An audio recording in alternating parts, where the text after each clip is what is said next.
Hey guys, this me Hasan and welcome to Hasan academy. तो आज हम लोग फिर से एक टॉपिक पे डिस्कस करेंगे जो ब्लड ग्रुप से थोड़ा बहुत रिलेटेड है, तो मैंने इसकी टॉपिक पे को ले लिया। तो बेसिकली हम लोग बात करने जाएंगे रिगार्डिंग एरिथ्रोब्लास्टोसिस फीटालिस। तो ये क्या होता है क्या नहीं डिटेल्स में बात करेंगे, और ये टॉपिक काफ़ी कॉमन है। आई थिंक क्लास 12 में भी है और उसके बाद बी फार्म में तो है ही, और ये यहाँ से क्वेश्चन पहले जीपेट और नाइबर में आ चुका है, तो बहुत ज़्यादा इंपॉर्टेंट है सभी के लिए, तो देख लेना। और कोई भी दूसरा लोग ये वीडियो देख रहे हो तो या तो फार्मेसी स्टूडेंट या फिर किसी भी लाइफ साइंस स्टूडेंट, क्लास 12 के स्टूडेंट को आप शेयर कर सकते हो, ये उनके लिए हेल्पफुल रहेगा। तो देखो यहाँ पे मैंने डायग्राम ड्रॉ करके रखा हो ताकि आपको समझाने में थोड़ा इजी हो जाए। तो उससे पहले मैं थोड़ा इजी लैंग्वेज में बोल दूंगा, उसके बाद मैं डायग्राम में दिखा दूंगा। तो देखो एरिथ्रोब्लास्टोसिस मतलब क्या होता है, आरबीसी का ब्रेकडाउन होना। एरिथ्रो मतलब आरबीसी और ब्लास्टोसिस मतलब ब्लास्ट होना या फिर ब्रेकडाउन होना, और फिटालिस बेसिकली फिटस वर्ड से लिया गया है। तो एरिथ्रोब्लास्टोसिस में आप आरबीसी का ब्रेकडाउन होना बोल सकते हैं, जिसको haemolytic disease of the newborn HDN भी बोला जाता है। तो देखो यहाँ पे क्या होता है, अगर किसी भी फादर का जो ब्लड ग्रुप है वो RH पॉजिटिव है और उनका जो वाइफ है आई मीन मदर का ब्लड ग्रुप है RH नेगेटिव, कोई भी नेगेटिव हो सकता है, ये कोई स्पेसिफिक नहीं है कि इसी ग्रुप से नेगेटिव होना पड़ेगा।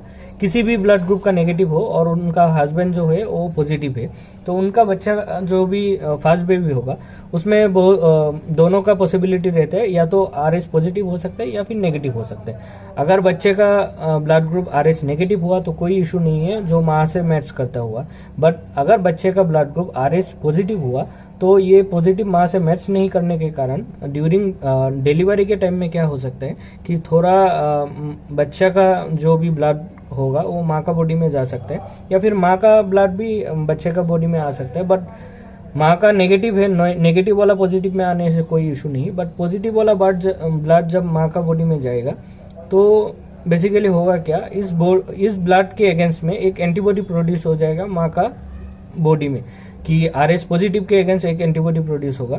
और वही लेडी जब सेकेंड टाइम फिर से प्रेग्नेंट होगा सेकेंड बेबी के टाइम में, और वो बेबी अगर पॉजिटिव हुआ तो उसी बेबी को एक क्योंकि उनका बॉडी में ऑलरेडी RH पॉजिटिव के अगेंस्ट एंटीबॉडी था, तो उसी बेबी को फिटस को थोड़ा अटैक करेगा वही एंटीबॉडी।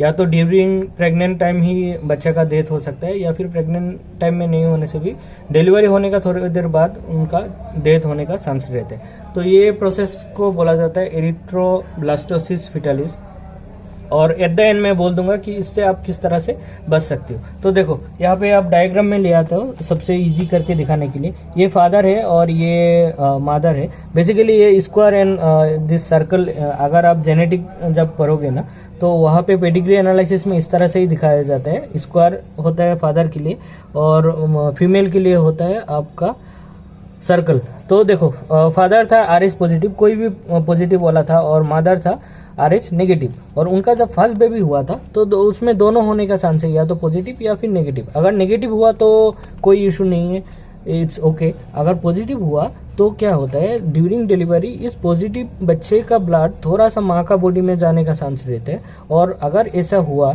थोड़ा ब्लड यहाँ से यहाँ तक पहुंच गया, बच्चे का बॉडी से माँ का बॉडी में पहुंच गया, तो माँ का बॉडी में क्या होता है, आपका इस ब्लड के अगेंस्ट एक एंटीबॉडी प्रोड्यूस हो जाएगा, ठीक है ना। तो ये इस बच्चे का कोई इशू नहीं है, इस बच्चा पूरा नॉर्मल ही होगा, सब कुछ ठीक ठाक होगा, इसको कोई इफेक्ट नहीं होने वाला।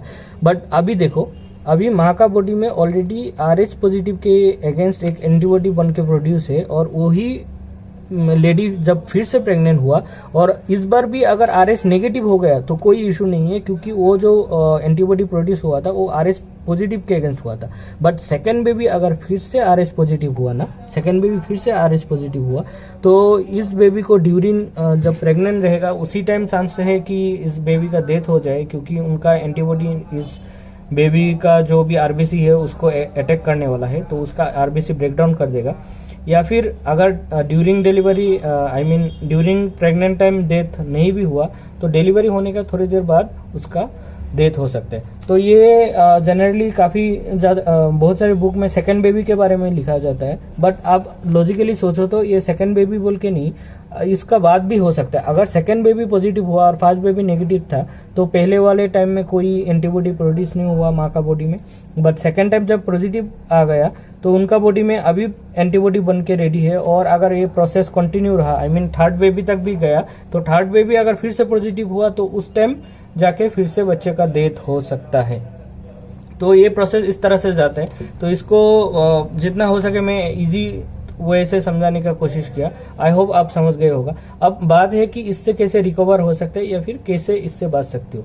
तो देखो, अगर माँ का नेगेटिव है और बच्चा पॉजिटिव हो रहा है तो उसी टाइम उसको ड्यूरिंग डिलीवरी के बाद ही उसका टेस्ट किया जाता है दोनों का। अगर इस तरह से अलग अलग है तो माँ को एक इंजेक्शन दिया जाता है जिसका नाम है रोगम। इसको शॉर्ट फॉर्म में रोगम बोला जाता है, बट फुल फॉर्म थोड़ा अलग है। आप इस यहाँ पे लिख के रखा हूं मैंने, RHOD इम्यून ग्लोबुलिन ह्यूमन। तो ये जो इंजेक्शन है ना, ये क्या करता है, ये माँ का बॉडी में RH पॉजिटिव के अगेंस्ट एंटीबॉडी प्रोड्यूस होने के लिए नहीं देता है, ताकि सेकंड जब फिर से डिलीवरी होगा कोई एंटीबॉडी ना रहे या फिर प्रॉब्लम ना करे। तो इस इंजेक्शन के बारे में पूछा गया है काफी एग्जाम में। तो इस इंजेक्शन का नाम अब याद रखना रोगम इंजेक्शन है। और ये इंजेक्शन देने से आपका जो भी माँ का बॉडी में एंटीबॉडी प्रोड्यूस होता है वो नहीं होता है। तो ये ड्यूरिंग प्रेगनेंसी भी दे सकता है या फिर डिलीवरी होने का थोड़ी देर बाद जब टेस्ट किया जाता है तभी दिया जाता है, ताकि जो भी ब्लड बच्चे से माँ का बॉडी में गया है उसका अगेंस्ट एंटीबॉडी प्रोड्यूस ना हो पाए, उससे पहले इंजेक्शन दिया जाता है। तो इतना ही था। आई होप आप समझ गए होगा। अगर कुछ प्रॉब्लम रहा तो आप मुझे ईमेल कर सकते हो, डिस्कस कर दूंगा। Thank you for watching and keep sharing this video. ये क्लास 12 में भी है और दूसरा एग्जाम में भी आता है, जीपेट एंड नाइपर में भी आ चुका है। तो इंजेक्शन का नाम याद रखना रोगम, और ये जो प्रोसेस है ये याद रखना, ठीक है ना। Thank you for watching and keep sharing this video. Thank you.